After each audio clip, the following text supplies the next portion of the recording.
ശ്രീറാം കിച്ചണിലേക്ക് സ്വാഗതം. ഇന്ന് നമ്മൾ തയ്യാറാക്കാൻ പോകുന്നത് ഒരു നാടൻ വിഭവമാണ്. നാടൻ എന്ന് പറഞ്ഞാൽ ഇതൊരു പുട്ടാണ്. നമ്മുടെ വീടുകളിലെല്ലാം തന്നെ രാവിലെ പ്രാതലിന് ഉണ്ടാക്കുന്ന വിഭവമാണ് പുട്ട്. പുട്ടിൻ്റെ വ്യത്യസ്തമായ ഷേപ്പിൽ നമുക്കിവിടെ ചെയ്യാൻ സാധിക്കും ശ്രീറാമിൻ്റെ പ്രോഡക്ട്സ് കൊണ്ട്. ഇപ്പോൾ എന്താ പറയണ്ടേ, സാധാരണ നമ്മൾ കാണുന്ന പുട്ടുകുറ്റി എന്ന് പറയുന്ന ഈ ടൈപ്പാണ്. ഇത് നമുക്കൊരു പുട്ട് കുടത്തിൻ്റെ മുകളിൽ വെച്ചിട്ട് ഈ രീതിയിൽ ഇതൊരു ട്രഡീഷണൽ വേയിലാണ് നമ്മൾ ചെയ്യുന്നത്. ഇത് കൂടാണ്ട് കുക്കറിലാണെങ്കിലും ഈ പുട്ടുകുറ്റി വെച്ചിട്ട് ഇതുപോലെ ആ സ്റ്റീം വെച്ചിട്ട് പുട്ട് തയ്യാറാക്കാം. അപ്പം ഏത് രീതിയിൽ വേണമെങ്കിലും ഇത് ഒരു മെത്തേഡ്. പിന്നെ നമ്മൾക്ക് ചെറിയ രീതിയിൽ എന്താ പറയുക, ചിരട്ടപ്പുട്ട് അങ്ങനെ ഉണ്ടാക്കണം എന്നുണ്ടെങ്കിൽ അതിൻ്റെ ഷേപ്പിലും ശ്രീറാം ചിരട്ട പുട്ട് ഉണ്ടാക്കാനായിട്ടുള്ള ഷേപ്പിലും ഉണ്ടാക്കിയിട്ടുണ്ട്, അങ്ങനത്തെ മോൾഡും. അപ്പോൾ അതും ഇതേ രീതിയിൽ തന്നെ വേണമെങ്കിൽ ഇതിൻ്റെ മുകളിൽ വെക്കാം, അല്ലെങ്കിൽ കുടത്തിൻ്റെ മുകളിൽ, അല്ലെങ്കിൽ കുക്കറിൻ്റെ മുകളിൽ. ഇങ്ങനെ പല മെത്തേഡ്സ്, പല ഷേപ്പ്. അപ്പോൾ വ്യത്യസ്തമായ രീതിയിൽ നമുക്ക് പുട്ട് തയ്യാറാക്കാൻ സാധിക്കും. അപ്പം നമ്മൾ ഇന്നിവിടെ ഒരു വ്യത്യസ്തമായ പുട്ടാണ് ചെയ്യുന്നത്. ഇത് പഴം പുട്ട്. പഴം എന്ന് പറഞ്ഞാൽ ഏത്തപ്പഴവും തേങ്ങയും എല്ലാം ചേർത്തിട്ടൊരു പുട്ട് തയ്യാറാക്കുന്നു, അരിപ്പുട്ട്. സാധാരണ നമ്മൾ പുട്ടും പഴവും ചേർത്ത് കുഴച്ച് കഴിക്കാറുണ്ട്. അപ്പോൾ ഇത് ഇങ്ങനെ ഒരു പഴം പുട്ട് ഉണ്ടാക്കുകയാണെങ്കിൽ പ്രത്യേകിച്ച് പഴത്തിൻ്റെ ആവശ്യമില്ല, ഈ പുട്ടിൽ തന്നെ പഴവും ഉണ്ടാകും. അപ്പോൾ നമ്മളുടെ പഴം പുട്ട് എങ്ങനെയാണ് തയ്യാറാക്കുന്നത് കണ്ടു നോക്കാം. ഇതിന് വേണ്ട ചേരുവകൾ എന്തൊക്കെയാണെന്ന് നോക്കാം.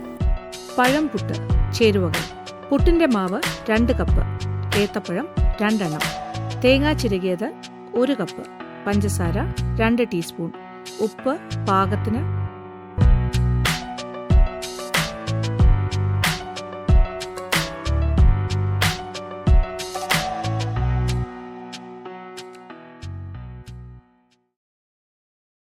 അപ്പോൾ നമ്മൾക്കിനി പഴം പുട്ട് തയ്യാറാക്കാം. ആദ്യം നമ്മൾ ഒരു 2 കപ്പ് അരിമാവ് എന്ന് പറയുമ്പോൾ ഇത് വറുത്ത അരിപ്പൊടി, ഇത് പുട്ടുപൊടിയാണ്.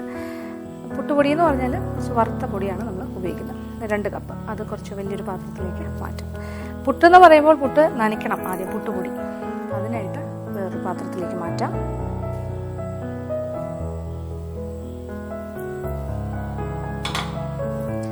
ആവശ്യത്തിനുള്ള ഉപ്പും കൂടി ചേർക്കണം.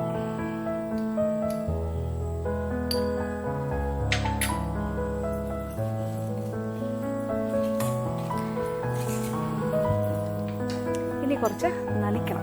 ഈ മാവിനൊരു ഈർപ്പം ഉണ്ടാകണം, അതാണ് പുട്ടിന് നനയ്ക്കുന്ന പോലെ നമ്മൾ പറയും. ഇച്ചിരി വെള്ളം എടുത്തിട്ട്, ചിലരെല്ലാം തേങ്ങാ വെള്ളത്തിലും പുട്ട് നനയ്ക്കാറുണ്ട്. നമ്മളിപ്പോൾ സാധാരണ വെള്ളത്തിൽ തന്നെ നനയ്ക്കാൻ പോവാണ്. കുറേശ്ശെ വെള്ളം തളിച്ച് നനയ്ക്കണം.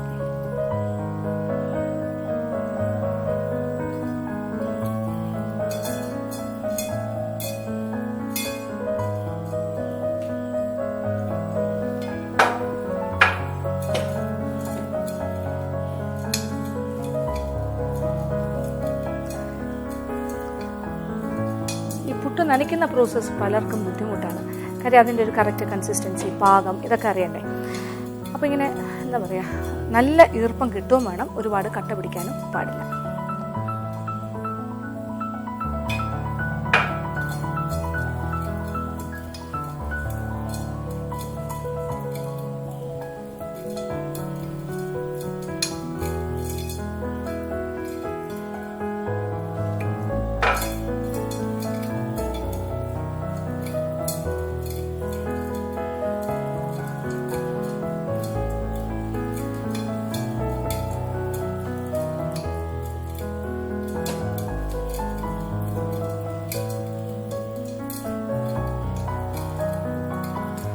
നല്ല മൂത്ത മാവാണെങ്കിൽ, നമ്മൾ പാകത്തിന് മൂപ്പിച്ചെടുത്ത മാവാണെങ്കിൽ കട്ടയില്ലാണ്ട് നന്നായിട്ട് നമുക്ക് പുട്ട് പൊടി റെഡിയാക്കാൻ സാധിക്കും. പിന്നെ വെള്ളം സാധാരണ കുടഞ്ഞാണ് നമ്മൾ പുട്ടുപൊടി ഉണ്ടാക്കുന്നത്, അങ്ങനെ ഒരു മെത്തേഡ്. പിന്നെ ഇച്ചിരി വെള്ളം കുറച്ച് കൂടുതലായിട്ട് എടുത്ത് ഇങ്ങനെ ഒഴിച്ചാലും കുഴപ്പമില്ല, നമ്മളിങ്ങനെ കറക്റ്റായിട്ട് മിക്സ് ചെയ്താൽ. കുറച്ച് വെള്ളം കൂടി വേണം.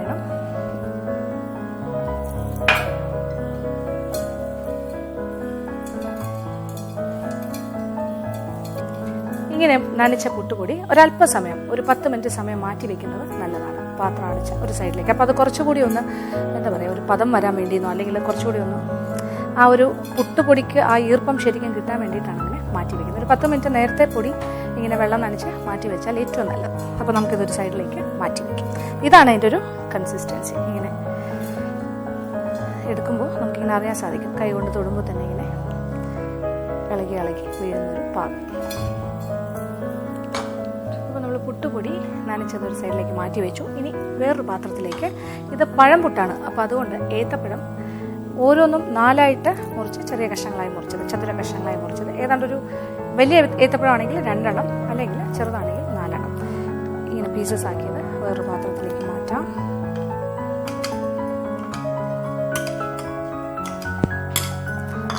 ഇതിനോടൊപ്പം തേങ്ങ ചിരകിയത്, തേങ്ങയൊക്കെ ആവശ്യാനുസരണം ചേർക്കാം, ഏകദേശം 1 കപ്പ് വരെ ചേർക്കാം. ഇനി വേണ്ടത് പഞ്ചസാരയാണ്. ആവശ്യത്തിന് മധുരത്തിനനുസരിച്ച് പഞ്ചസാര.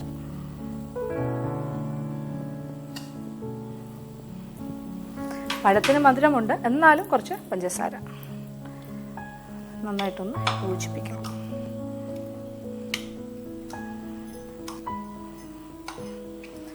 അപ്പോൾ ഫില്ലിങ് റെഡിയായി. പുട്ടിൻ്റെ ഇടയ്ക്കിടയ്ക്ക് ഇടാനുള്ള കാര്യം. ഇനി നമ്മൾ എന്താ ചെയ്യാൻ പോണേ? ഇനി പുട്ട് മേക്കറിൻ്റെ ഉള്ളിലേക്ക് കാര്യങ്ങൾ ഓരോന്നായിട്ട് ചേർക്കാം. നനച്ചു വെച്ചിരിക്കുന്ന മാവ്, പിന്നെ അടുപ്പ് കത്തിച്ചു കൊടുക്കാം. നമ്മൾ കുക്കറിലാണ് പുട്ട് കുറ്റി വയ്ക്കാൻ പോകുന്നത്.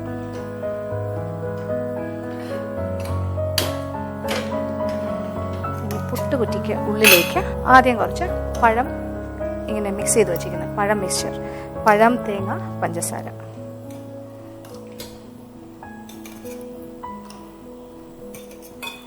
ഇനി നനച്ചു വെച്ചിരിക്കുന്ന പുട്ടിൻ്റെ പൊടി, അരിപ്പൊടി.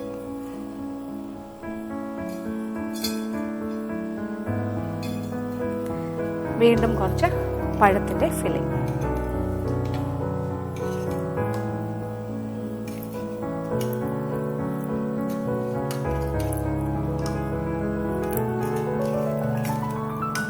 പഴം, തേങ്ങ മിശ്രിതം, വീണ്ടും പുട്ടിൻ്റെ പൊടി.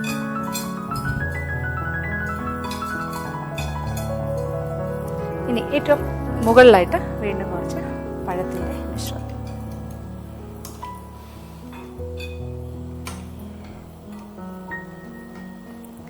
ഇനി വേറെ ഒന്നും ചെയ്യാനില്ല. പുട്ടുകുറ്റി അടയ്ക്കുന്നു.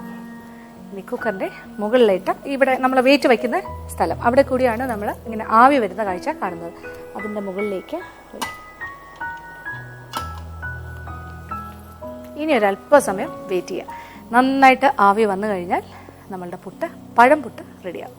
അപ്പോൾ നമ്മളുടെ പുട്ട് റെഡിയാകുന്ന സമയം കൊണ്ട്, ഇത് ആദ്യം നമ്മളൊരു 5 മിനിറ്റ് സമയം എടുക്കും, കാര്യം ആവി നന്നായിട്ട് വരാൻ. പിന്നെ രണ്ടാമത്തെ കുറ്റി വെച്ച് കഴിഞ്ഞാൽ 2, 3 ഒക്കെ 2 മിനിറ്റ്സ് 3 മിനിറ്റ്സിലൊക്കെ പുട്ട് റെഡിയാകും. പക്ഷേ ഈ സമയം കൊണ്ട് നമുക്കൊരു ചെറിയ ക്വാണ്ടിറ്റി പുട്ട് വേണമെന്നുണ്ടെങ്കിൽ ചിരട്ടപ്പുട്ട്, ഇപ്പോൾ കുട്ടികൾ 4 മണിക്ക് സ്കൂളിൽ നിന്ന് വന്നു കഴിഞ്ഞാൽ അവർക്കൊരു വൈകുന്നേരത്തെ സ്നാക്കായിട്ട് പെട്ടെന്ന് ചെയ്ത് കൊടുക്കാൻ പറ്റിയ രീതി. അപ്പോൾ മാവുണ്ട്, അതിനകത്തേക്ക് നമ്മൾ മിക്സ് ചെയ്ത് വെച്ചിരിക്കുന്ന തേങ്ങ, പഞ്ചസാര, പഴം മിശ്രിതം, ഇത് ഒന്നിച്ച് യോജിപ്പിച്ചിട്ടും പുട്ട് തയ്യാറാക്കാം. അപ്പോൾ ഇങ്ങനെ ഇടകലർത്തി ഇടുന്ന മാത്രമല്ല, ആ രീതിയുമുണ്ട്, ഈ രീതിയുമുണ്ട്. മാവിൻ്റെ കൂടെ ഈ കാര്യങ്ങളെല്ലാം മിക്സ് ചെയ്തു. ഈ കാര്യത്തിൽ വേണമെങ്കിൽ ഒരല്പം പഞ്ചസാര കൂടുതൽ ചേർത്താലും കുഴപ്പമില്ല. എന്നിട്ട് ഇത് നമ്മൾ ചിരട്ടപ്പുട്ടിൻ്റെ ആ മോൾഡിലേക്ക് വെക്കാൻ പോകാം.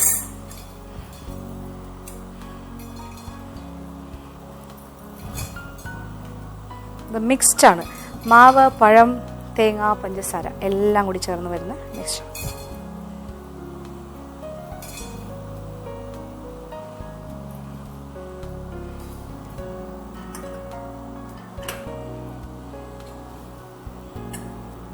നന്നായിട്ട് അടയ്ക്കുക. അപ്പോൾ ആ പുട്ടാകുന്ന സമയം കൊണ്ട് നമ്മളുടെ ചിരട്ടപ്പുട്ടും റെഡിയാകും. അപ്പോൾ ചിരട്ടപ്പുട്ട് റെഡിയായി കഴിഞ്ഞു. ഇത് നമ്മൾക്ക് പാത്രം കമിഴ്ത്തിയിടാം പ്ലേറ്റിലേക്ക്.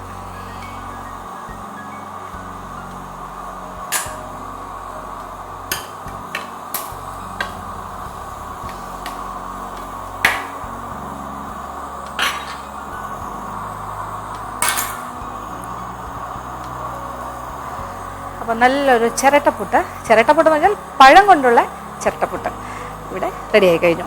ഇനി നമ്മളുടെ ലോങ് ഷേപ്പിലെ ട്രഡീഷണൽ ആയിട്ടുള്ള പുട്ടും കൂടി ഇതിലേക്ക് മാറ്റാം. അങ്ങനെ നമ്മളുടെ നീളത്തിലുള്ള ശ്രീറാം പുട്ടുകുറ്റിയിലുള്ള ട്രഡീഷണൽ പുട്ടും ഇവിടെ റെഡിയായി കഴിഞ്ഞു. അത് നമുക്ക് പ്ലേറ്റിലേക്ക് മാറ്റാം. നമ്മുടെ പഴം പുട്ട്.